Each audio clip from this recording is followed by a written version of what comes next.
Ahoy there, goobers. Welcome to Create and Destroy. I'm your host, Dan Donnarumma, and this is episode 36. So before we get into my guests and today's episode, I just the other night saw Joker. I'm a little late, but I'm glad that I did because, man, what a fucking movie. I was not expecting it to be as unsettling and fucked up as it was. Director Todd Phillips, I thought, did a fantastic job of really making me feel uneasy throughout the movie. I remember when the trailer was released, saying to myself that, all right, this movie either has the potential to be fantastic or it's going to be awful. And I give credit to Todd Phillips and Joaquin Phoenix because they just did a stellar job. Joaquin Phoenix was fantastic in the movie. So if you haven't seen it, go out and check it out because it's a fantastic movie. I want to see more movies, fantasy comic movies that are R-rated and are sort of like Black Label. Give me more of that stuff. So enough of the nerd shit. Let's get to my guest for today. So I was very fortunate to have on Patrick Apfelbeck, Michael Squeri, and Erik Ziedses from Hissing Tiles. Hissing Tiles is a noise rock band from Ohio. They recently released Boychoir, which is a fantastic album. The album delves into themes of masculinity, religion, nationalism. And so when I was listening to the album for the first time, I was immediately hooked reading that this is what the album explores. That album is just very thought-provoking for me. I would listen to the album and then afterwards I would go and bother my wife and be like, Danielle, let's talk about this, or let's talk about fucking nationalism and misogyny in this country. So I love that each time I listen to the album, I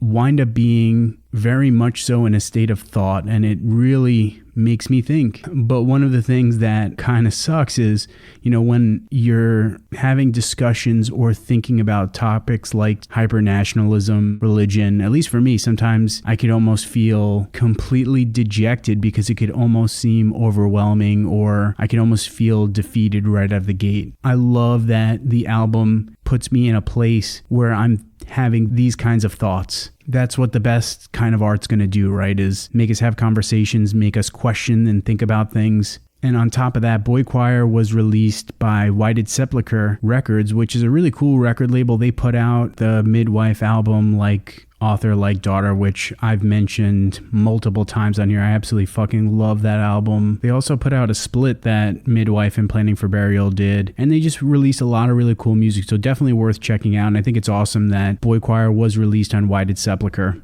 And so these were some things that I talked about with the guys, the themes of the album, what went into writing it, because one of the things that I think is also really cool about the album is they bring in very untraditional, I'll use the term instruments for lack of a better term, to create a really cool sound. And then also the fact that they were able to work with Ryan Hall and Sepulchre to release this album. So let's get into it. Here's my conversation with Hissing Tiles.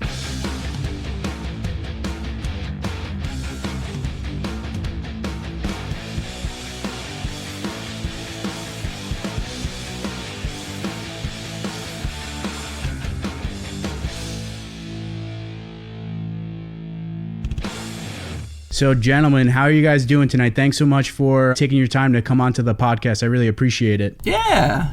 Thanks for having us, Dan. Let's start out with you guys introducing yourselves and then just mentioning what it is that you do in the band. I'm Patrick Apfelbeck. I play drums. I'm Michael Squeri, and I play guitar and I sing. My name is Erik Ziedses, and I play bass and also sing sometimes. Great. Thank you so much, guys. I want to start off by mentioning that I had never heard of you guys until Ryan Hall from Sepulchre reached out to me, and he let me know about your guys' music, and I went and checked you out on Bandcamp and instantly was like, fuck yes, this is awesome. I would love to have these guys on the show. I started reading some of the notes on Bandcamp about your recent album Boychoir, and I was super excited about that album, some of the themes that are explored in the album, which I definitely want to get into as we continue on in this conversation. But holy shit, guys, as I was preparing for this interview, typically I put together a whole slew of questions, and not that I had difficulty coming up with questions for you guys. I want to talk about so much shit with you guys. Oh, good. And it was a little tough because I was like, man, I gotta like rein myself in here. I'll come up with so many goddamn questions. I need to scale it back a little bit. So that typically, I don't want to say that that's always the case with everyone, but yeah, I had trouble kind of narrowing down all the questions I wanted to ask you, because I want to ask you so much shit and talk about so much stuff with you guys. Nice. Well, we've got time. Yeah. In listening to Boychoir, one of the things that I love about the album is literally every single time I listen to the album, I find myself thinking about something that the album talks about. I feel like it's a very, very thought-provoking album, at least for me. Oh, so good. with the music that you guys are making, is that the aim that you have with your music and with Boychoir? Were you putting out the album with the intent that I hope this is going to be a thought-provoking album? Or is it just, we're just making this music and we're just trying to get some shit off of our chest? Boy, I would say it's even like less than that. I mean, primarily the function of like the reason I want to do music stuff is mostly just for the music itself, but like I almost feel I don't know, maybe this is too harsh. Sometimes it feels like lyrics are like a necessary evil, that I'm just like, the music we're making has to have lyrics, so I guess I'm gonna write lyrics. And then it becomes, well, I can't just write bad lyrics. So then it becomes, well, what do I want to write about? The motivation was never like, I have this message I need to get out, or I need to like spread this like cause or anything like that. It's literally like, I need to make noises with my mouth, so let's figure out what those noises are going to be. I don't know. It definitely wasn't like, the motivation wasn't to, I don't know, have a, like, go for like a big theme or have a big like message or anything like that. It was literally just like, I have to sing something, so I might as well sing this. Yeah, If that makes sense. might as well be real. Might as well sing about something like that I care about, I guess. I mean, I think it really just, it's, observing you writing a lot of the lyrics and whatnot. It also like really captured just where you were in that moment. Yeah, for sure. Because like you wrote a lot of that pretty quickly. Yeah. Like it all, lyric wise, everything came together pretty fast. There were some lyrics that I think you had done before even some of the songs were done. Probably, yeah. Even. So like I think you really just kind of hit on something, and then it was just you wrote like 10 to 12 songs with that mindset, and then we just kind of worked from there. Yeah, for sure. So when you say you wrote, those lyrics were written pretty fast, how fast are we talking? Like, what's that time frame look like? We had, I would say most of the songs were like demoed around the time when I wrote a lot of it. I like probably within the span of like 2 months maybe, all the lyrics at least were like mostly done, and probably about that span of time. Were the lyrics usually the last thing? Oh, lyrics are always the last thing. I have like ideas as we're writing stuff, but especially the way we operate is we have way more demos than we know what to do with. So it's kind of hard to write lyrics for things in the early stages, because you kind of have the knowledge that a lot of this stuff is going to get like left on the cutting room floor, I suppose. So it's definitely a thing that waits till the end. Yeah, we do a lot of like chopping. Yeah. And that's something that I see to be very regular with most people that I've had on the show, where lyrics wind up being the last part of the songwriting process. Yeah, for sure. It's just, I mean, we're not the kind of band that we can like sit down with an acoustic guitar and like you can like write songs on the spot. I mean, most of the songs start with like Erik making a weird noise, and it's like just like, or like making a weird loop, and it's hard to be like, oh, there's a song, I know the melody already. Yeah. There were also at least 1 or 2 songs that were just like things I showed to them as a joke. Yeah. And then it just like spiraled out of control. Yeah. So on Boychoir, stuff that started out as like a joke. Well, not lyrically. Just some of the some of the musical ideas. Like, I don't know, like one of the big main loops in Wrist, I think, was just like, when I was working on it, I was just like, how many layers can I put into my looper without this sounding completely incoherent and like a huge mess? And it was just kind of just like a funny little, messing around thing that ended up producing something we were very happy with. Yeah, it's definitely my favorite like thing on the album. but there was like a song on our very first EP where like I play like a finger tapped intro thing on the bass on one note, and it was intentionally really goofy. Like, it's just like, and like somehow that survived the whole process and became like the backbone of that song or whatever. Yeah. But that was, That's so cool. Those like little happy accidents. Yeah, definitely. There are loads of happy accidents. So I want to kind of back up here. So let's start from the beginning for you guys. When did Hissing Tiles form? 2015, 16, 2016? 16. Yeah. For people that haven't listened to your music, or maybe have, but don't necessarily know how to describe what kind of music you guys make, how would you describe the kind of music that you guys make? Oh, Lord. Weird rock music. Yeah, propulsive post-punk. Triple P. You know, we say noise punk a lot, I think. Really moody, emotional noise punk. A moody noise punk, yeah. And when you guys were first starting, was that the intent that you wanted to make music that sounded like what you guys are making now, or did that sound sort of transform as you were coming together and playing together? Well, with Hissing Tiles, it was definitely trying to move forward from what we had been doing. Yeah. Because, Michael and I originally played together in a band called Gazer from like late 2012 up through 2015. And I'd say that was a lot more straightforward, kind of like noise rock, noise punk, maybe a bit more beholden to like some of the more, totemic artists. Like, I'm not so much like Jesus Lizard or anything like that, but like I remember one of the first things like when I was talking to Michael when we were first starting, I was like, yeah, I want to try and play like Minutemen riffs with like Kim Gordon's bass tone, like stuff like that. Like I had very, like exact things I was going for, But like when Gazer kind of ground to a halt when our drummer of that band quit, he still ended up playing on that record that we did, the first Hissing Tiles record, actually, right before Patrick ended up joining. But, when Patrick joined, we were really wanting to move forward because we were primarily familiar with Patrick from his work playing with like an electronic band called Fluffer. He played drums in that. And so we were more familiar with him as an electronic musician, and we knew he could bring an entirely different frame of reference to things and try and push in a different direction than what we had done. So Patrick, I got to ask you, that Fluffer band, is that name what I think it's supposed to mean? Yeah. Is that how you came up with it? Yeah. Yeah, Nice. That's awesome. So, speaking of names, how did you guys come up with the name for Hissing Tile? Doesn't mean a damn thing. Doesn't mean a thing. I like to think of it as like a sauna. I think we were just like very kind of at our wits' end, like every name is taken, so like let's just come up with a nonsense thing. It doesn't mean anything, and I think we had like a few criteria that we wanted to hit, and so we just kept like rattling off different like 2-word combinations until we felt like it seemed right. And yeah, it's fine. It's an okay name. No one else has it, so that's the most important thing. Well, the other thing is that, like, playing in a band called Gazer for a few years, like, one of the problems we would run into was, like, just bands named, like, Glazer or Gozer or, like, I think those... Hosier. Yeah, or Hosier. Very, like, similarly named bands. And then, sometimes I'd see us get, like, added to, like, we'd be playing a show somewhere, and they'd be like, oh, is this the band from New Jersey? And I'm like, no, that's Glazer.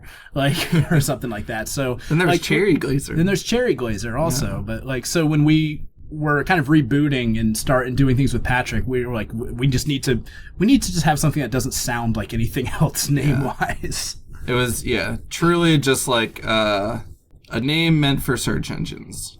Is the best way to... Like, we would get... He's like diminishing all parts of our band. I know! I'm just like really trashing These us. lyrics don't mean a thing. Lyrics Name don't mean doesn't anything. Who cares about our... All our songs are jokes. But we would get emails for the other bands. Like, we would Oh get my emails. God. So, like, how often would you get emails from people for other bands? Not too often, but it was enough where we were like, yeah, we need to do something different next time around. I mean, and now the worst that happens is we get emails from people thinking that we're a tile distributor. Oh yeah, people ask Oh my for God, I'm tiles. sure. So we get like what? Can I get a quote for a 500 square foot space in your whatever ceramic model? And it's just.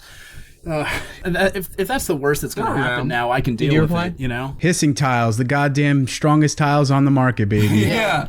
That's the thing. We really should just start selling them. Once Patrick joined the band, you guys decided to switch names, and then was the sound basically going to be the same, or did the band kind of change at least to some degree sound-wise? I mean, I don't know. I wasn't in Gazer. I definitely wanted it to be different. Yeah, I think we wanted it to have more like dynamics and like more of like a texture and feel kind of thing, as opposed to like just making like really belligerent kind of noise. Well, and we wrote that whole album in like the first 4 months I was in the band. Yeah. So it kind of like changed it just by force of like writing a lot right then. Because I kind of learned the repertoire like before I joined.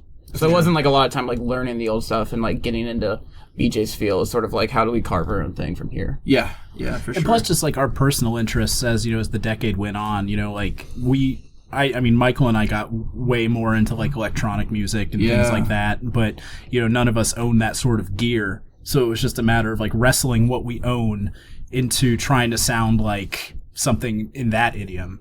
Yeah, actually, that's a very good point. I feel like a lot of what we do now is essentially trying to make electronic music, but with like rock band instruments. Yeah, and that's sort of been the thing I've been trying to do for 8 years now. Yeah, with like various bands and stuff. Sometimes with electronic gear, but Hissing Tiles is really nice because try to apply those ideas to like an extreme like noise punk environment is really nice. Like I definitely feel like we met Patrick very halfway. Him coming from his more electronic based background and us coming from the more belligerent noise punk background, and we just met in the middle and kind of went from there. Yeah, and I've always been into like heavy extreme music anyway too, more like metal than like hardcore or anything. Yeah. But I'd been looking for a heavier outlet anyway, so it was nice to like let loose. Yeah, a little bit. Let your hair down. Yeah, get out of the bond. And one of the things that I enjoy about your music is there is this abstract quality to the music and to the songs. And so was that something that you guys knew you wanted to incorporate with your music, is that abstract kind of sound? What would you say some of our goals, or I'd say some of the higher level goals when we were writing this was obviously Patrick's much different approach to drumming compared to what we had done before.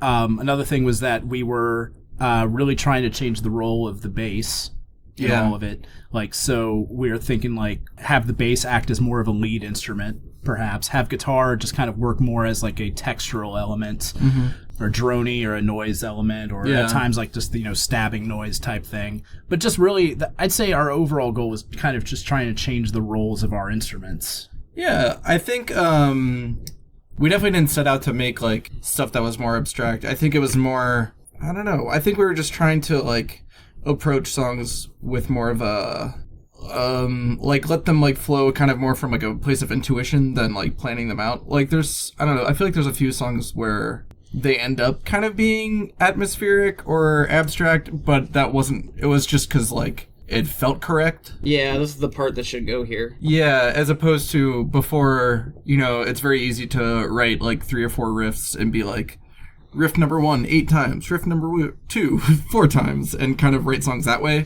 And I felt like this was much more like I don't know, just following our collective intuition and letting the songs kind of write themselves that way. And I feel kind of like gut feeling kind of things happening organically. Yeah, and like making sure that like the momentum arc is correct. For sure. Like a lot of dance music is like, how do we make this build happen, and how do you drop this correctly? So a lot of it's like, how do these songs propel the most effectively? Yeah.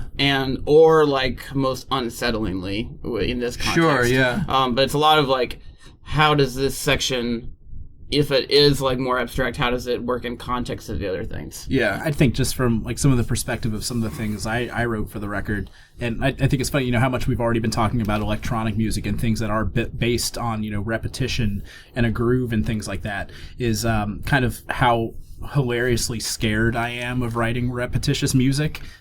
These two always have to like rein me in. We're gonna break you on this next album, man. I swear to God. Like I am like I don't know, like, but like on this record, and sometimes when I try to work on newer stuff, like I have this irrational fear of like writing repetitive riffs, and I'm like, I write something that repeats 2 to 4 times, and I'm like, that won't do. You do know that instrument won't do. you play, right? Yes, I know. I am a hilariously groove-averse bass player. Which I think, where's that born from? Like, what makes you not be into writing stuff that's repetitive? Hardcore.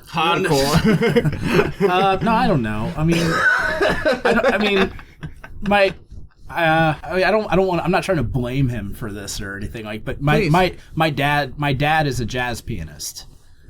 So growing up, like that was the first thing I was exposed to a lot of the time growing up, was like this very free form, like, you know, improvised music at times where, you know, yeah, there'd be like a little repeating head section or whatever, but then everyone would take off for the solos and it was different every time. And so I think maybe that switch got hit at a very young age as a result. I don't know. Maybe. Yeah, like, I could see that. And then just like, you know, obviously I came around to like pop music and then like punk and hardcore and things like that later. But I just think maybe some wires got fused differently at a young age just from being exposed to what my dad was doing. Oh, that's super interesting. That's fucking cool, man. Yeah. Yeah, and I don't want to I don't want to psychoanalyze you or anything. Do it. But about to. You're just like, you're one of the least lazy people I know. Yeah. I got to imagine that like applies over to like, if I just play the same thing here, this is being lazy. In a certain, like, I'm not saying that's what you're thinking, but I think your willingness to work all the way, like, just ends up with a lot of parts and everything. I'm scared of looking like a fraud. Like, I know it's an irrational thing to think sometimes, but like, because, you know, there are verses, there are choruses, they're called refrains for a reason. You know, they repeat, but it's like when I try to write repetitious things, sometimes I feel like somebody's gonna hear this and just be bored out of their minds. And I think that meant, like, if I had to point to one example on the record of where this may have happened, of like, you know, a very non-repeating song, is maybe Keynote.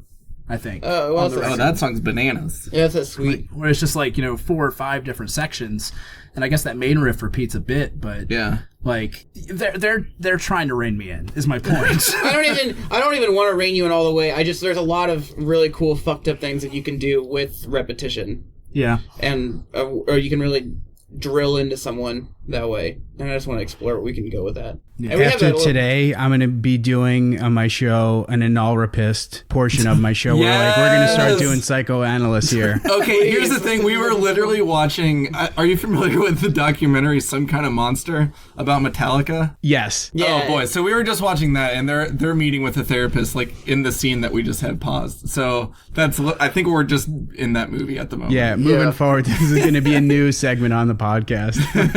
You know, Please do it. Band therapy. I am just, I said what I say about my dad, but, you know, like, I have always looked up to him a lot as a musician and the effect that he had on me. He has put out like more than a dozen records over the course of his life. I'm never going to catch up to him. Your dad's super cool. Like, he's so prolific. Yeah, and I would imagine that being around your father and seeing that stuff, that has to rub off on you, at least to some degree. Yeah. Oh, totally. Yeah. One of the things that I find extremely interesting with your music is that you guys incorporate all these different fucking, I don't want to call it instruments, but different objects into the music. And I think that's so goddamn cool. Like, for instance, in Boychoir, I read that you guys use a washer machine, which how the fuck did you guys think to use a washer machine in one of your songs? We're just after texture and tones. Yeah, and just sounds. We just like sounds. Yeah, so that was in the song Classic Men, and I think we knew that we wanted to have, because it's pretty repetitious, and I think it's the closest thing to like an actual electronic song that we have in terms of like the way it's structured. But I think we knew that we wanted just a ton of auxiliary percussion, just a lot of different shaking things and tambourines. And so Patrick and I just spent a day running around my basement hitting stuff, seeing how it sounded, and the washing machine sounded great. There's a lot of things with like sound association that I'm trying to be kind of conscious of too, or to my detriment, are like too conscious of. Not to be super pretentious, but like sort of in the same way that like you hear like an 808 snare drum and that will like turn people up more just because they recognize like this is a sound that I hear when a song turns up. I've heard so much like cornball stuff like with traditional percussion instruments a lot of times that and like sort of traditional sounds that it's when you have something that is like a washing machine, it might be really similar to like stick clicks or like a clave, but it's like a little bit different. I think it is able to come without that baggage of potential corniness. Yeah, that's a really good point. I think that's just a general theme of the way we approach a lot of stuff is I think we're really drawn to homemade things and like really making our gear truly our own. so that it doesn't really have a lot of reference points. Like, Yeah. I think that's pretty, like, across the board, something we're all going for. Yeah. I just love accidentally finding sounds. Yeah. It's like just ever since Michael and I started playing together, like, and Patrick as well. Like, so I work at a library, and obviously, I'm in charge of all the students. I work at a college library, and I'm in charge of all the students who shelve the books.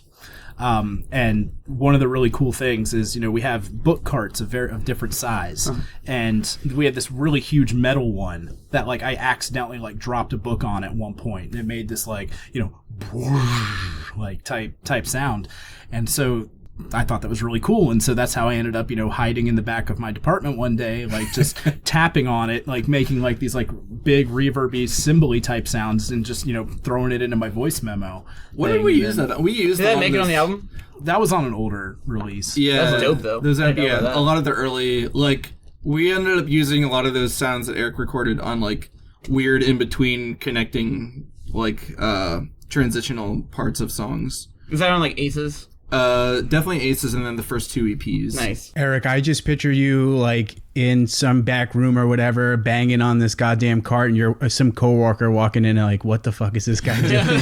I have not been caught yet. I mean, to be fair, like, I mean, when I was recording that particular thing, I was working a night job at this library, so I was the only staff member there.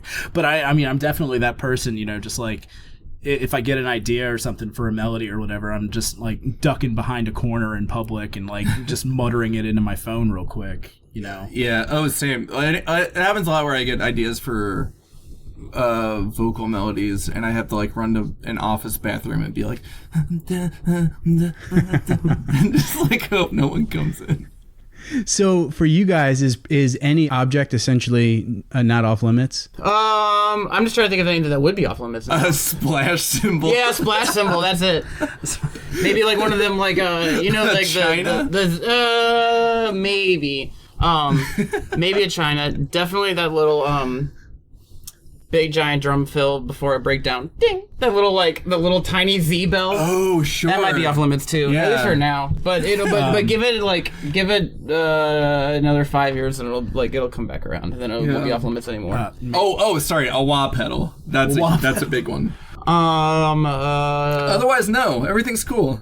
If they play acoustic guitar, I'm gonna make a fuss, but. Oh no, acoustic guitars are for different bands. Where I feel like I feel like slap bass. Yeah, that's I think if we have one rule, like also I can't do it well, so that's not really yet. my main reason. Not yet. As I was mentioning to you guys earlier, one of the things that I really love about Boychoir is the lyrics and the themes that you guys delve into with this album. Oh, thank you. So I want to talk about that a little bit more deeply. So what for Boychoir, what are some of the themes that the album explores? Yeah, it's definitely about different like aspects of, I guess, masculine archetypes, which sounds very vague, I guess, which is why I try to use a lot of kind of very specific and like specific language and like weird little vignettes and stories and stuff like that, because I feel like if it's not like that, it can come off as really obnoxious and preachy. And so I try to make it more baked in to the songs, as opposed to like, this is a song about how much I hate men. It's more of like, here's a weird story. I guess. And I think you do that so well, dude. Oh, thank you. When I listen to the album, one of the things that I'm very impressed by is that, yes, you listen to Classic Men, right? And you know it's about fucking asshole dudes, right? Yeah, but yeah. I like that you're able to create a story and you're doing it in, I guess, almost in kind of an abstract sort of a way. And that's one of the things I do really appreciate about your lyrics. Oh, good. I'm really glad that comes across, because that was a big part of the discussion when we were diving in, is like, I think Eric and I talked a lot about like, well, I think we want to write a song that's sort of wanted to write songs that were sort of political, and like, how do we do that in a way that isn't the worst? And so, and that's sort of what we landed on, I think. So I'm really glad that comes across. Yeah, I've talked about this in previous interviews, but for me, when I write stuff for lyrics, I feel like it's very fucking tough for me to write lyrics in that manner, because sometimes I almost get like too right to the point, and I really appreciate that about your lyrics, is that, yeah, again, there is a story here, it's a vignette, and you can understand what's happening, but you do it in a really cool way where it's not like right on the nose, this is exactly what is happening in this story. Oh, good. That's awesome. Yeah. When you were working on the album and these lyrics and these themes started to come together, did you guys know that this is where you wanted to go with these songs, or they just kind of came out as you were working on the album? He started writing, that first batch of them. And, earlier on in this band, Michael and I used to split a lot of the lyric writing like 50-50. Like, even I would sing like more of the songs, but I just knew once he was hitting on that theme over and over, I got completely out of the way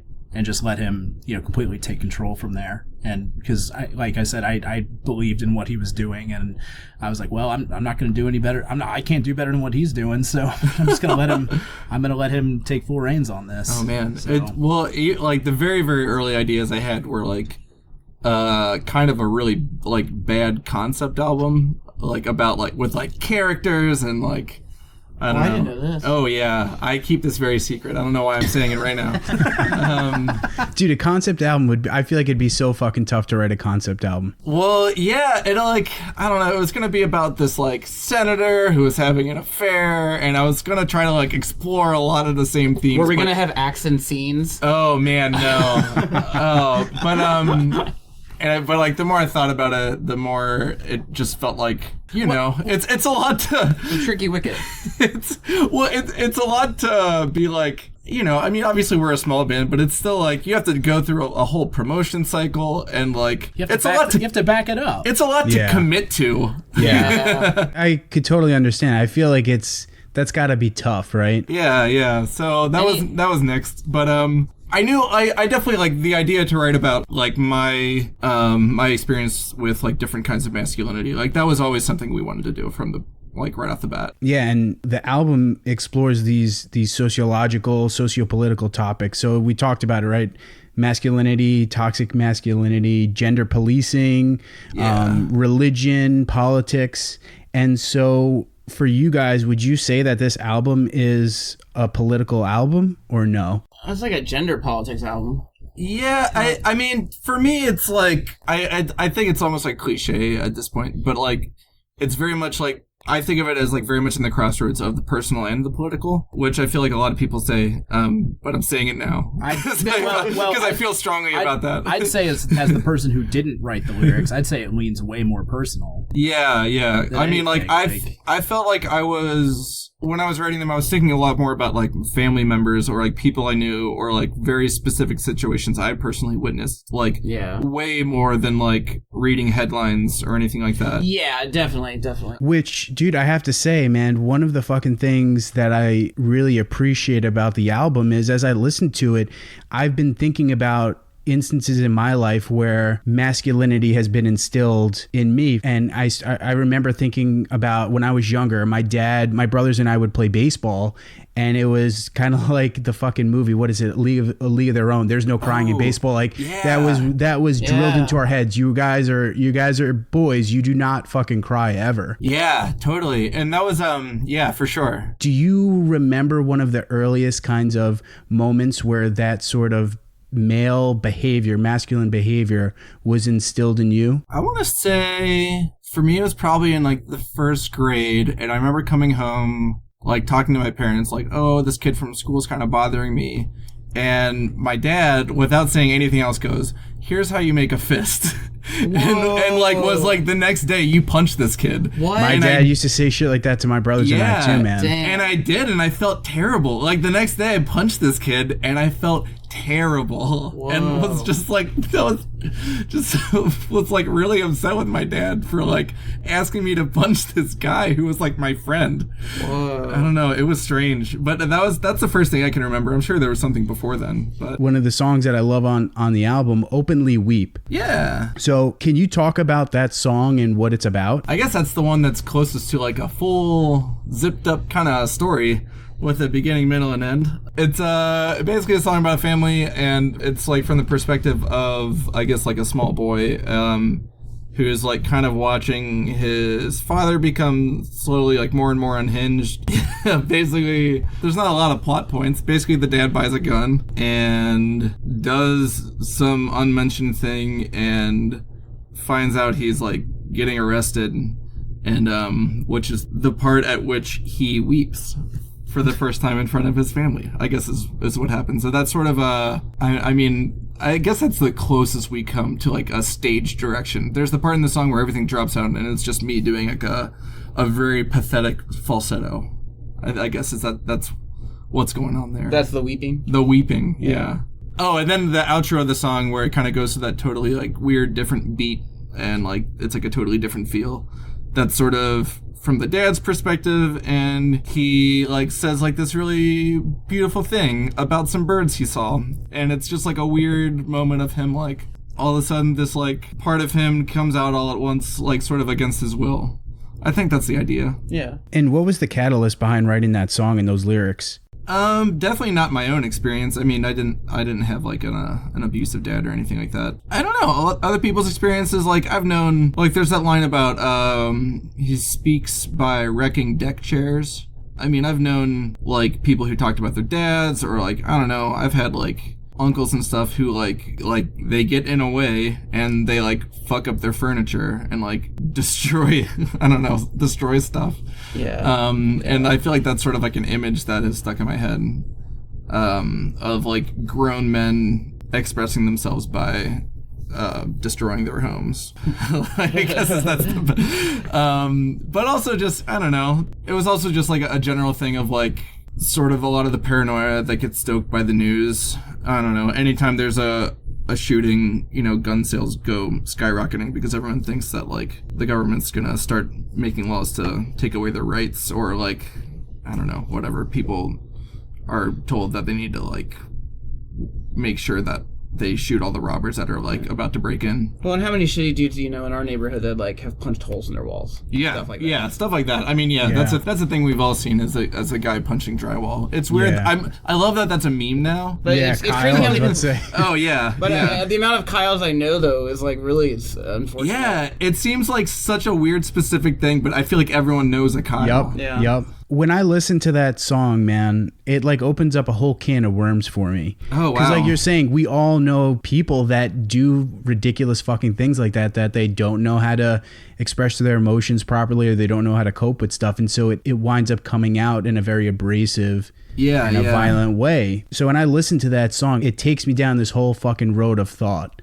Oh, that's awesome. Yeah, about men and just how men handle stuff and emotions. And dude, I start thinking about then like how this leads to like violence against women. So dude, I mean, stuff that I didn't expect that I would think about. Yeah, when I listened to the album. Oh, that's tight, because that's like the that's very good to hear, because I feel like that was very much the intention of, I don't know, I always find that I connect much more to music that is like hyper specific, because even when I can't relate to it or I don't really understand where it's coming from, it makes me think about like things I wouldn't have thought of otherwise. And that's very much kind of what I was trying to do, is write about stuff that is very specific, but like, I don't know, is just like one puzzle piece of a larger picture, I guess. Yeah. For you guys, how would you say masculinity has shaped the relationships in your life? Whether it be platonic, romantic, or just familial relationships? Boy, that's a tough question, because I feel like it's everything. I feel like it colors everything. Yeah, it's weird because it's always been a thing where it's like I've never felt it's never something. It's always been a little repugnant for me. I've never like seen someone, other than like, you know, you're really young and like you can't critically think about it. Once like I became like a teenager, was able to sort of critically think about what masculinity means in like our life in the society, like it's never been something like appealing to me.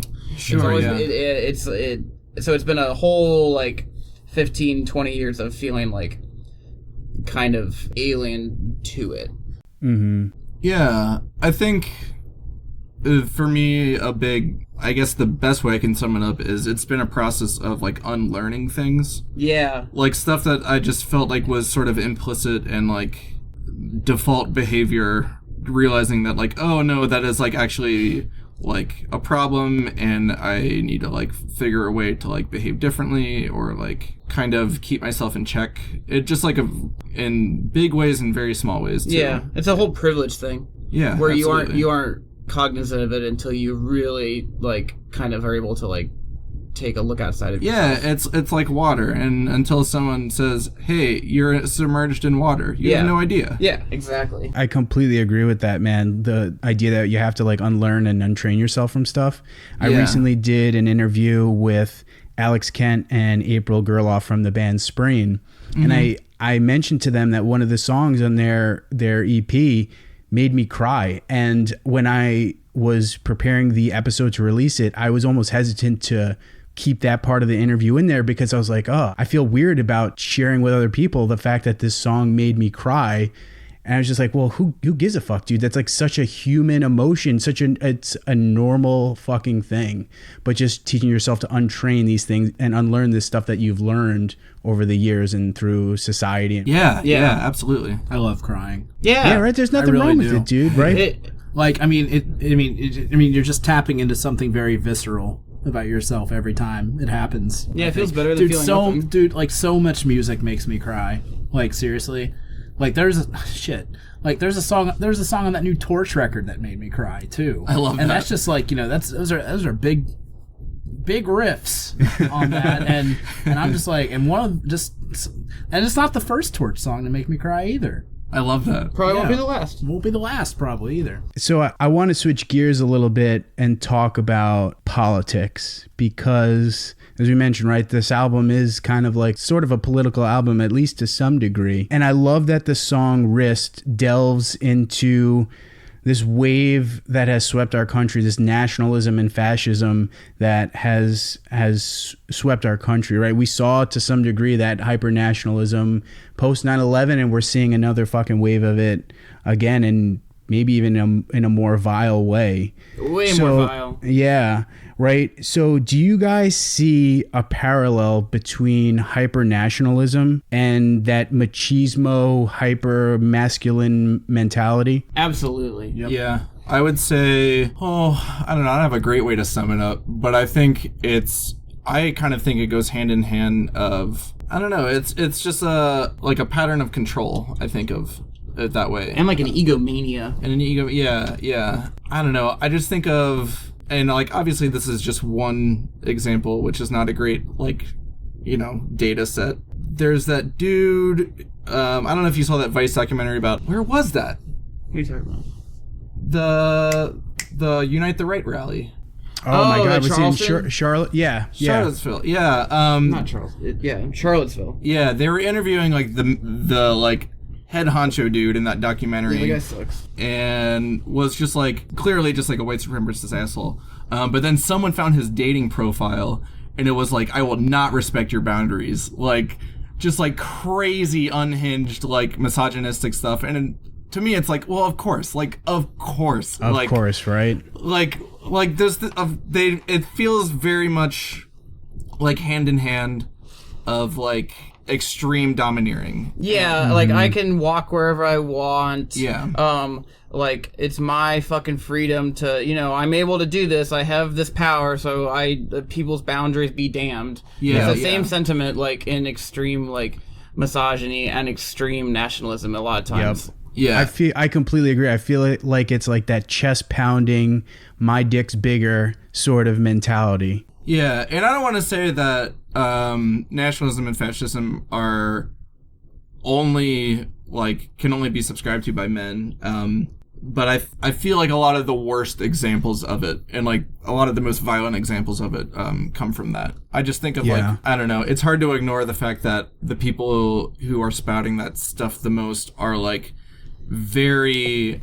They have a lot of fear of the other. Yeah, and if you're a misogynist, like machismo dude, a lot of times like, it's fear of women. Yeah, and it's just to. like just very insecure men. Yeah. When I was preparing these questions, man, I just thought, I'm like, let me Google toxic masculinity meme and see what comes up. Oh, and boy. like one of the first fucking things that I saw was this photo of a group of World War II soldiers, and they're like sitting around, huddled around, smoking a cigarette. And the caption was, "No one complained about toxic masculinity when we were saving the world from the Nazis." And I was just like, this is like perfect fucking example, man. You know the big V-Day kiss that was like unconsensual. Yeah, dude, that guy he just like grabbed that woman. Yup. Yeah. No one complained about. Okay. Yeah. I was like, of fucking course, dude. Someone made this like ridiculous fucking thing. Oh, that's so weird. Yeah. And at the end of Wrist, the lyrics are in French, which I think is really fucking cool, man. So what made you want to incorporate that into the song? A few reasons. Number one, I think when French is said in a very flat voice, it sounds awesome. I think it was literally me listening to a lot of Charlotte Gainsbourg and being like, yeah. I just want to say French words in a very dispassionate voice. So there's that. But also, I think it was kind of a nod to the fact that, like, that was when Marine Le Pen almost won that election in France, and I was like really, I guess that was the thing I was like watching on the news around that time.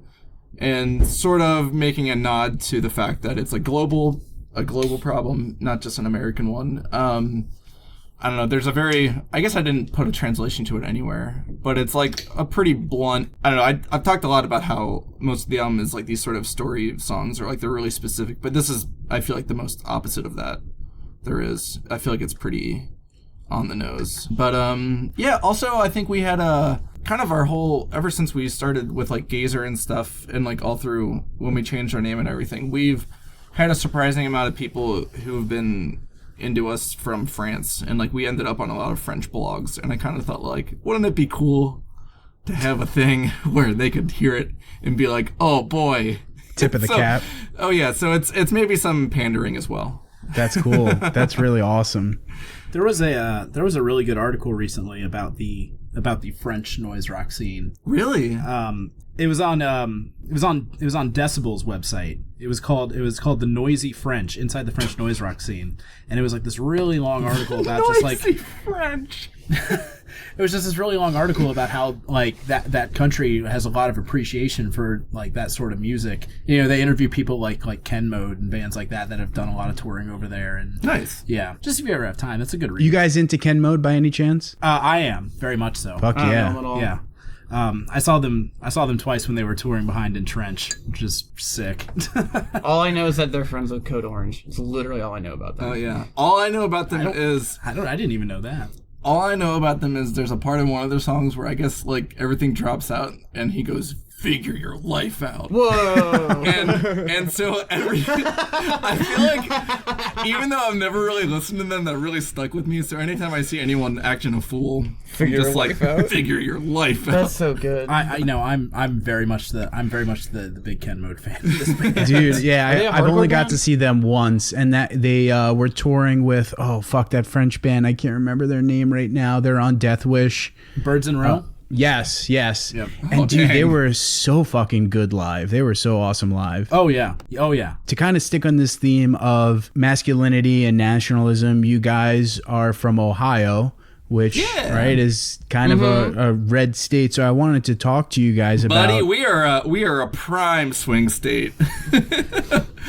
Purple as they come. Bro, we're flyover country, bro. Being that you're from Ohio, do you see that kind of marriage of nationalism and masculinity being very prevalent where you're from, or no? Me and Michael are from Cincinnati, so you go 4 or 5 neighborhoods outside of the city, and it's just like, boom. Yeah. Yeah, it happens quick, not instantly, but very quick. Eric probably has. Meanwhile, so like I said, we're at my house right now. I actually live closer to Dayton, Ohio. I live about 10 miles south of Dayton in a town called Springboro. This is deep. deep red Trump country. Yeah, not to stereotype, but I had a lot of Silverados flashing their brights right up on my ass driving up here, so I felt like, I felt like I was in nationalistic Trump country. When my wife and I moved here, it was because, we both had jobs in Dayton, but we still had family and friends in Cincinnati, so we wanted to be somewhere in between. But yeah, I am deep in it. Yeah. And I don't want to speak for everyone, but I feel like I'd prefer to live in a place like this than, I don't know, what's a place like Cincinnati? Yeah. Or where I live. Ohio, in general, as opposed to, I don't know, what's like Denver or something. Where you're saying you're getting like a different sort of, I guess, opinions? Yeah, I don't know. Because like, there's a lot of garbage opinions, though. There's a lot of garbage opinions, and like... There are a lot of garbage opinions. I don't care about these Trump opinions, dog. No, I'm sorry, I'm not saying like... I'm like walking around trying to talk to people who are Trump voters. Bro, what's your thought on masculinity and Trump? Let's go right now. But I guess my other experience is living in Bloomington, Indiana for 5 years, which is very much like a weird liberal oasis, and I don't like that much either. Like that's kind of, I don't like having like being in a weird echo chamber like that. Yeah. Yeah, I don't know. Where I live in Rochester, New York, so it's not too far from like Buffalo and the Canadian border. So like New York is kind of weird because it's a blue state, but primarily because of New York City. Yeah, sure. So like New York City with the population of that city basically carrying the rest of the state as being Democratic. So outside of New York City, Buffalo, Rochester, I think Albany as well, the rest of the state is pretty much like fucking Republican. I'm sure. Where I live, you drive like 20 minutes or so, and you start to see like Trump fucking bumper stickers and Trump flags. Yeah. It's very weird. Man, yeah. But I grew up on I don't know, the city of Cincinnati is divided kind of almost like on strict lines, but the west side is extremely conservative, and that's where I grew up. And so I don't know, it's just interesting to have that kind of upbringing and like go to Catholic school and then go to an extreme liberal college and kind of get the whole spectrum. Yeah. I think it's been good. So I do want to talk to you guys about religion, because the album is called Boychoir, right? So I feel like that's something that I do want to talk about. How do you guys feel religion perpetuates toxic masculinity? Boy, I can't speak to all religions, but definitely the Catholic Church is super weird. So this is another form of control. Yeah, exactly. Kind of like I was saying about, it's another method for being domineering, I think. I personally was taught very weird and bad things in Catholic school. Like, what's a good one? Do you know what said to you when you're like, I'm out? I remember getting a phone call from my dad because I missed church, and he's like, well, this is like your church. Like, you chose this. And I was like in 7th grade, and something in me snapped, and I was like, wait a second, I didn't choose this.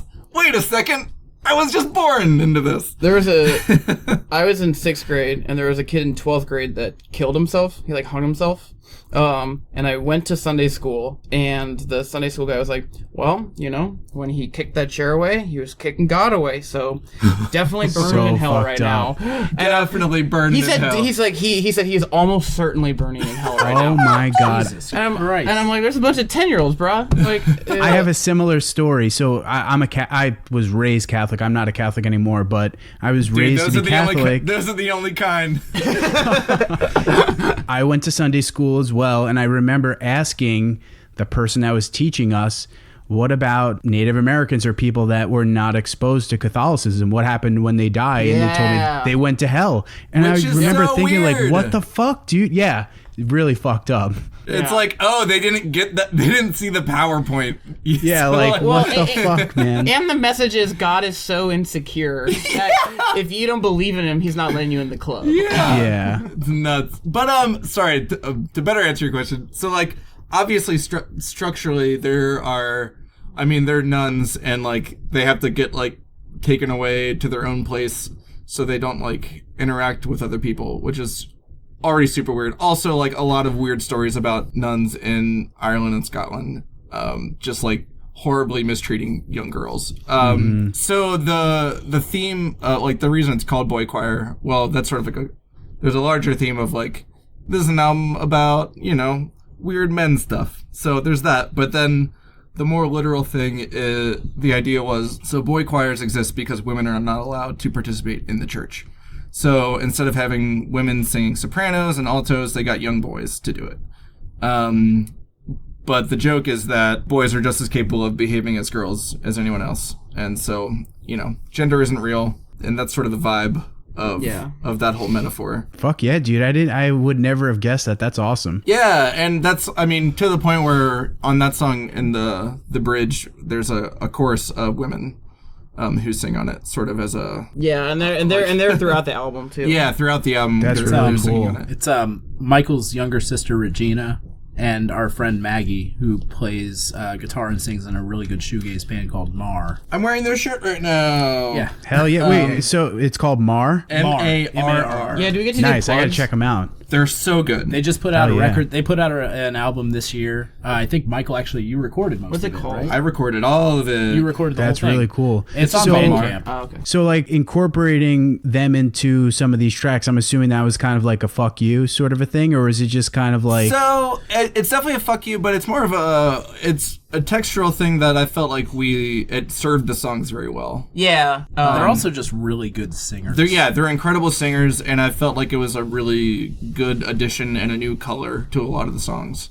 Like, I mean, not to get too far away from like the thematic reasons as to why they were added, but like I've always been very interested in having guests on things, or like having collaborations on records and things like that, and just like really celebrating the community you have around you and the people that you have access to and the people whose work you appreciate. Yeah, for sure. And like so. No, that was awesome. They like I had really rough ideas for stuff for them to do, and they kind of showed up and were like, oh, how about we do this? How about we do this? And kind of came up with a lot of the stuff on the spot, and it was just a really wonderful, beautiful thing. Like they have writing credits on all those songs that they appeared on. Deservedly. Yeah. That's awesome. We didn't write that. Yeah. What are some other horrible things from Catholic school? Well, the fact that there's a whole infrastructure, including the good pope, that's like good pope. including the good pope, which is just like, well, these things happen, but just ignore it. Yeah. And we're gonna pardon these guys, and like, there's a whole infrastructure to like establish this like pattern of celibacy, but it doesn't really matter. It's just for appearance's sake. The built-in hypocrisy that's like just ready to go. Yeah, I agree, man. I think that's one of the things that gets me about religion is that, don't get me wrong, there are probably churches and people involved in various churches that are doing really fucking great things and are helping people, but I think at a macro level, it's very fucking toxic. And so I'm not a fan of religion at all. Yeah, and I mean, like kind of what you're saying, like, I mean, there are a lot of really good community service aspects to my education, especially in high school. But like, I don't know, we were also taught like truly bonkers things. I remember a sex ed class where we were told that women were like individually wrapped pieces of candy. Are you fucking kidding Oh me? boy, this gets bad. Dude, holy shit. And women Wait, are like how old were you when this was being told to you? a cool 14 years old. Nice. Wow, man. So think about that, dude. Telling that to 14-year-old kids, that's fucked up. Oh yeah, It's so the worse. deal was, this was like we were learning about STDs, and they're like, women are like individually wrapped pieces of candy, and when someone has sex with them, it's like them unwrapping the candy, putting it in their mouth, and putting it back in the candy bowl. Oh my God. So just when you think you can't get any worse, holy shit, man. That was part of our curriculum. Wow. And my sisters went to all-girl Catholic schools, and they have even worse stories about like their like religion classes or health. I think it was like their health class. A huge giant assignment was to plan their wedding. What? Yeah. Just Oh like my God, man. like just fully unhinged nonsense. Yeah, fuck Jesus. that. Don't disgrace the word unhinged by Sorry, I like unhinged things, but this is bad unhinged. So anyways, again, surely there are good religions in the world, and a lot of people get a lot of good things from them. My experience was weird. There are bad actors everywhere. The longer you have Yes. an infrastructure set up, the longer people with bad intentions can get inside and use those Yes, infrastructures yeah. to propel their own bad shit. Yes, Same reason- absolutely. it's the same reason that capitalism is rotted here. Hell yes. It's exactly the same Absolutely, reason. man. So shit, when you think about some of this stuff that we're talking about now, does it ever seem overwhelming to you guys? You ever feel defeated by it all? Or do you Always. feel like do you think that there's hope that things can change in a positive way? There was, I don't know. I feel overwhelmed by most things all the time. But there was a time when I was like, I don't know, probably like 10 years ago, like we were all like, oh man, all we have to do is wait for these old guys to die and everything will get awesome. And then all of a sudden, like a bunch of like young teenagers are like doing Nazi salutes, and it's like, oh wait, no, man. It's just gonna be like this. Dude, I remember having those same kinds of conversations 10 years ago when I was in college and when Obama was becoming president, just being like, we just have to wait out these old white fucks, and then we'll have a sweep of progressivism in this country, and it has not fucking happened at all. Yeah, that was very naive. And because the healthcare system it's not getting, like, it's not good here, but like we're in the 21st century, so these old fucks aren't dying. I don't think it's that. I think it's because these are like truly systemic problems that have really are. I'm just kidding. That have to actually be dealt with. Yeah, and they're not being dealt with. They're not being dealt with, and yeah. When I talk to my wife about some of these things that we've talked about, it almost feels like at least in our lifetime, we won't see true progressive change, especially like my wife and I will talk about, equality for women and issues related to women. And it's just like, dude, I can't see in our lifetime serious change happening. Nah. So that sometimes it could be so fucking, I could feel so dejected having conversations about this stuff. Yeah. I feel like it's hard because like we're like in it and we just like can only see it moving in millimeters. But I don't know. I feel like I take some consolation in like looking at the larger trend of history and feeling like over a long enough time like things move. But like that's not much consolation for people who need help now. Yeah, like it's easy to say like acceptance for like just general like women or like LGBTQ people, and like all that's been exponential in the last 4 years, but that doesn't mean shit for a lot of people actually in it. Yeah, like it's very easy to say that like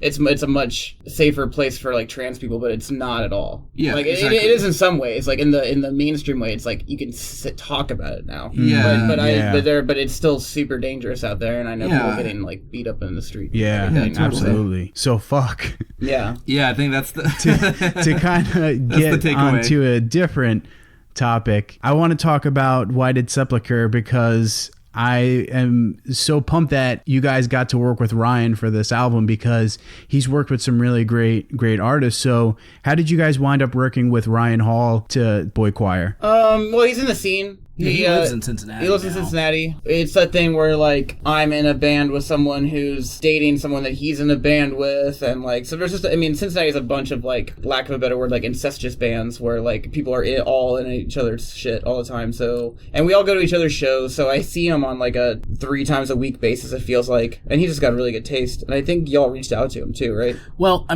I felt comfortable reaching out to him just because, he's just straight up a very nice person. And just like an awesome dude. I am somewhat reserved at times when it comes to like, being out in public and trying to go out and meet new people. But the first time I met Ryan was at one of our shows, and it was because he came right up to me and started talking and was very, nice and engaging. Awesome. And introduced himself and told me about some of the stuff he was doing. That was the first time I ever met him.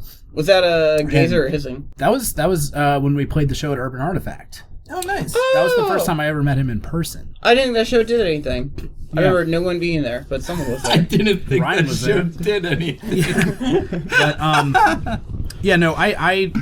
I wanted to work with him just based on what I knew about him as a person, and then like when I found out about the label, I was like, okay, cool. No, label's sick. Yeah. About to have an epic January release. Yeah. And then, and then when he put out that Midwife record, that was like a huge turning point for me. Because are you familiar with that Midwife record he put out a couple years ago? Dude, I fucking love that record so much. Yeah. Dude, so I have been listening to that record, her Sister Grotto stuff, on repeat for like the last week. So I discovered her, it was like the end of 2017, beginning of 2018. And I listened to that album a lot, going through like a serious bout of depression. And so when I would listen to it after the fact, it was kind of tough to listen to. And then recently I was like, let me kind of delve back into that album. And I've been like going hard in the paint on her stuff in the last like week or so. Nice. That record is just one of those ones where when I feel like I just need to shut the rest of the world out for a while, like that's one I turn to. Straight up. Dude, yeah, I love her stuff. Straight up. So after Ryan put that record out, I felt even more inspired because he was putting out stuff that we really liked. I really liked him as a person. We tried to shop it around a little bit on a larger level, I think, just to see what would happen. Tried to, quote, play the game, so to speak, or whatever. When it really got down to it, we were like, is this someone we'd really be comfortable, working with? Would we have fun working with this person? And that's eventually when all I did was send him a message on Facebook, and I just said, hey, would you be interested in listening to this maybe? Was there any chance, Why Did Sepulchre might have any interest in being involved with this? And I sent it over, and that was it. That's cool. That's all you have to do to get on that label. Just send a Facebook message, and you're good to go. Pester him on Facebook. I've never met Ryan before. Some of the people that I've had on the podcast know him and have worked with him, and it's cool that I've heard nothing but good things about him from other people I've had on the show, which is cool. He is a beam of sunlight. That's awesome. Primo individual. I really enjoy every time I get to see him in person because like he's always really excited about a lot of things, new things he's listening to. He's always searching too, is something I always really appreciate with him. Is that like his I don't know if you follow him on Instagram or anything like that, but he's constantly posting at shows that he's at, and he's always finding like venues that I've never heard of and spots that are doing shows that I didn't know existed. He's just hungry for this kind of stuff. Yeah. And like I just think that's so cool. Like absolutely, hell yeah. So fuck guys, what have you guys been listening to lately? Man, I've been bummed out all day because I listened to the Battles album and it's not very good. Can we not go on record saying that?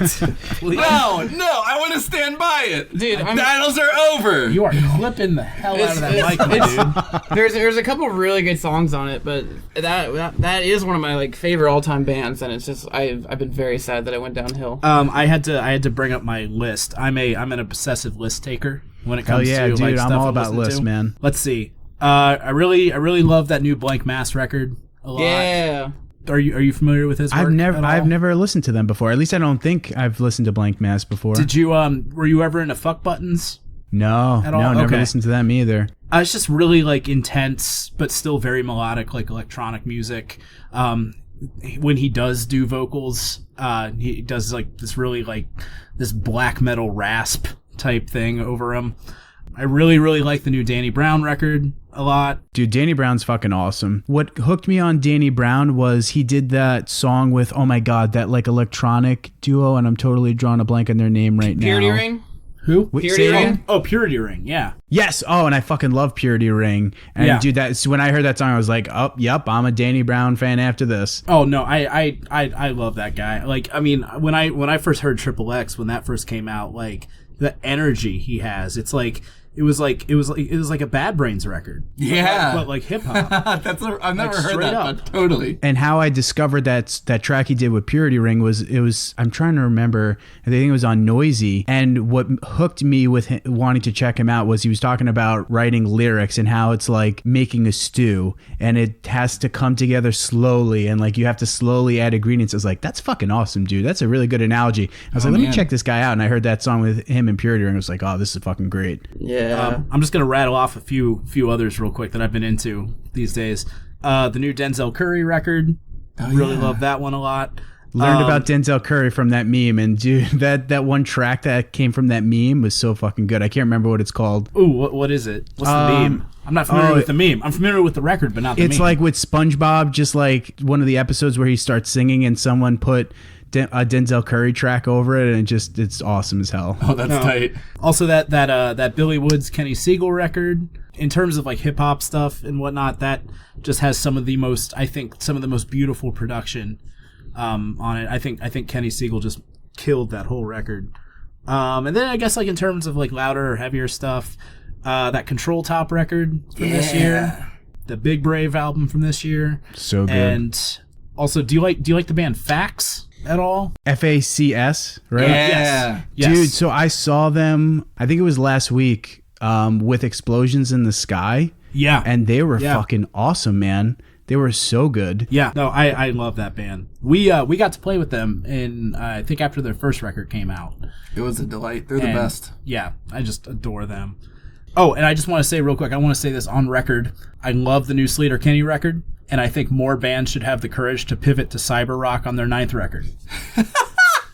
I mean that with Pivot to cyber I mean rock. that. Is it their 9th record? I think. It's their think ninth so. record. Oh, I it's mean that sick. in complete sincerity. It is a very good Like- album. I haven't checked it out yet. I so for some reason there are some bands where I'm just like, I know I should listen to them, but I don't. And Sleater Kinney is one of them. I've never listened to them before. There's Everyone too gets much. the- There's too much music. First Yeah. of all. Well, this is one where like the press cycle kind of got out of hand with Yeah. Janet Weiss leaving the band. And Yeah. all that. And I think it unfortunately may have overshadowed what I think is a very great record. Like straight up. Yeah. Nice. So let me ask you this, man. If I were to start with one Sleater Kinney album, which would you recommend? The Woods. The Woods. The Woods? Totally. Okay, cool. Totally. I mean, if you're more into like louder, noisier stuff, then absolutely The Woods. Nice. What about you? What have you been into? I have been listening to the song "Unemployed" by Tierra Whack on repeat. I am full bonkers obsessed with her. So like, I was recently talking to someone about how I don't really like music videos and I don't watch them ever. I don't either, dude. Yeah, but the Tierra Whack music videos, I just like, it's turning me around. I've been watching those a lot. What else have I Which, been not to cut you off, but coincidentally, one of the few music videos that I could get down with was that goddamn Danny Brown and Purity Ring music yeah. video. I agree. I'm not a big music video guy. Yeah, but also that song is just sick. I love Tierra Whack. What else have I been listening to? Listening to a lot of Nina Nastasia, who is this singer-songwriter who was on Touch and Go and Fat Cat, and I don't know. You listen to Fire Tools album? I have not listened. So Fire Tools is really good. I've been ignoring a lot of the Orange Milk stuff? The Orange Milk stuff. I love all their artwork, but I can't get into a lot of it. Except for Food Man. Food Man. Yeah, why do you like Food Man? I don't know. I love Food Man. If you don't like the Orange Milk stuff, Food Man is so Orange Milk. Well, it's because I love footwork, and Yeah, that's true. Food Man is like footwork adjacent. Yeah. He's this like crazy producer from Japan. I think he's from Japan. Yes. But I've been listening to a lot of RP Boo, who's nice. Chicago footwork guy. Yeah.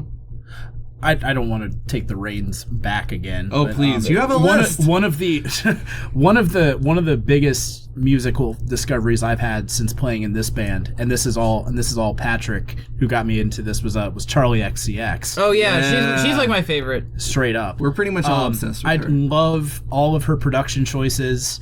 I think she's a great songwriter. So one of my very early music memories in my entire life was being taken to the mall as a kid and going to McAlpin's and hearing, which became Dillard's. But Oh, no shit. sitting in the Yeah. I would hide in the clothing racks and listen to Ace of Base over the PA system. And like that was like really early music that really like affected me as a child, and I feel that same sense listening to Charlie XCX as I did listening to It's Ace good of Base in fucking the pop mall music. as a child. Yeah. Hell yeah. Just like really viscerally appealing pop music. Dude, I'm so into the fact that you came prepared with like a list of stuff you've been listening to. Fuck yes. Dude, I'm looking at this list right now. We got through maybe like 2% of it. Dude, I have kept a list every year since 2007. So I started keeping a list of new stuff I would listen to like 3 or 4 years ago. I love doing it. Yeah. We've also me and Eric have both been making lists of our like top decade albums as well. So Whoa, I don't dude, know. I haven't thought about doing that. That's got to be tough. I've been thinking too much about it. We love pain. I love ignoring the rest of my life. So shit, Patrick, what about you? What have you been jamming? Well, kind of what we were talking about before, that the Fire Tools, the Charlie XCX, a lot of like 90s singer-songwriter women. Like Torn is like one of my favorite songs. And Natalie just Imbruglia. Yeah, a lot of that kind of shit. I'm in a doom punk duo, and when we go on tour, it's 50% Shania Twain, Sheryl Crow, Celine Dion in the car. So a lot of that kind of shit.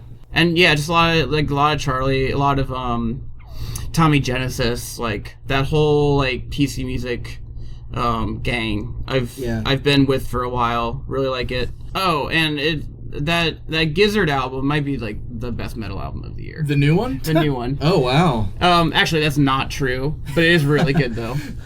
It's definitely not the best metal album of the year, but it is really good. Hot take. It's very good. The first time I ever danced with a girl, so I was in middle school, it must have been like 7th grade, 8th grade, was to Shania Twain. I don't remember this song, but whatever. So this was probably like in the late 90s, so whatever big hit Shania Twain. Yeah, it was definitely... Still the one. Still the one. Yes, that's the goddamn song, yeah. Dude, so good. Yeah. Yeah, I'm really in love with that mid-90s, like, hyper-polished production. Oh, yeah.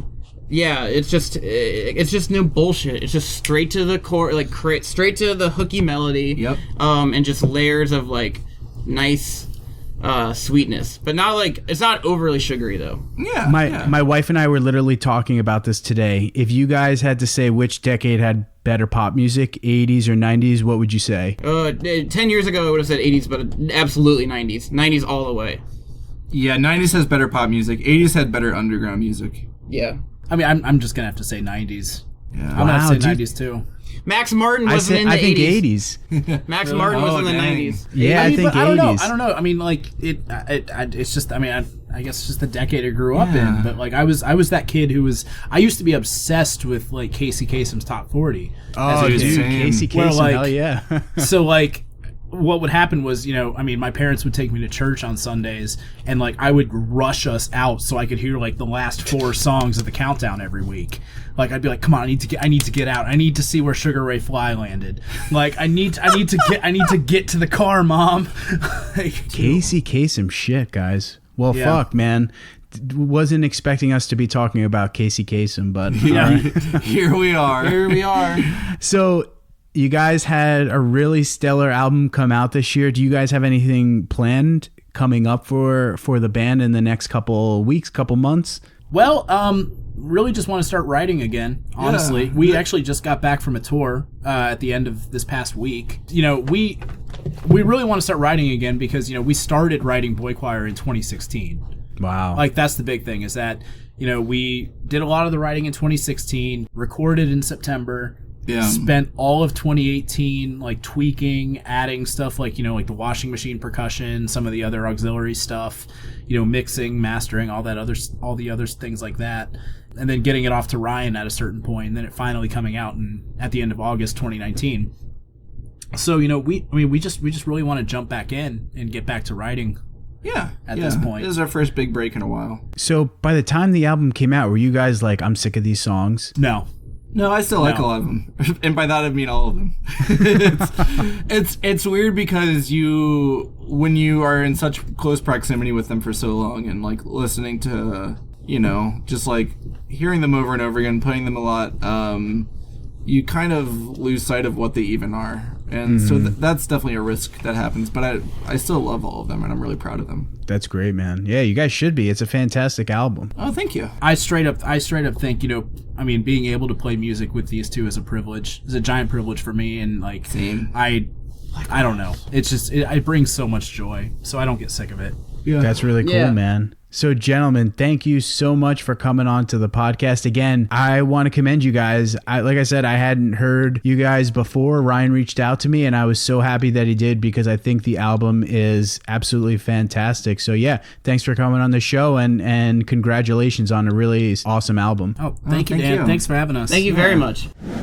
Man, what a fun conversation that was. I genuinely had a blast talking to those dudes. I love having kind of heady political conversations, especially when people align with my stupid ass beliefs. So that was a really fun conversation to have. It's really cool hearing them talk about their writing process and them incorporating some of the things that they did to generate a really fucking cool sound. If you haven't listened to Boychoir, go check it out, man. It's really fucking cool. And as I mentioned at the beginning of the episode, it's a very thought-provoking album, which makes me appreciate it even more. So I'll make sure to add links in the show notes to how you guys can check out Boychoir, check out Hissing Tiles, cop that album. Also go peep some of the other Whited Sepulchre releases. If you haven't, go check out Joker. Let me know what you guys think. I'm curious what you guys thought about Joker, because man, what a fucking movie. If you have not, follow, create, and destroy, rate the show, help others find this podcast, help me annoy other people and pester them with my ridiculous show. So you guys know the drill. Get out there, create something cool. I will see you next time.